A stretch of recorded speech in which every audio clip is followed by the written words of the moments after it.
Juda ko'pchilikda va buning uchun mana shu o'zbek futbol ommasiga jahon chempionati deb nomlangan orzuga yetkazganlar uchun barchaga rahmat aytib qolamiz. Mamlakatimiz rahbaridan boshlab eng pastki qatlamda ishlayotgan kichik xodimlargacha bo'lgan barchaga, xususan muxlislarga ham qayerdadir tanqid qildik. Muxlislar bilan birgalikda qayerdadir qo'llab-quvvatladik.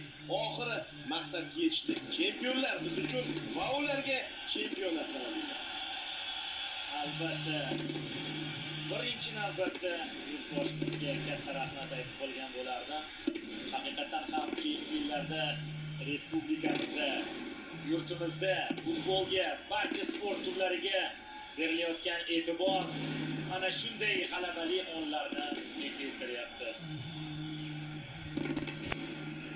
Unutilmas lahzalar futbolchilar uchun ham. To'g'ri aytdingiz, hali bu yerda barcha texnik xodimlar, O'zbekiston milliy terma jamoasining barcha a'zolari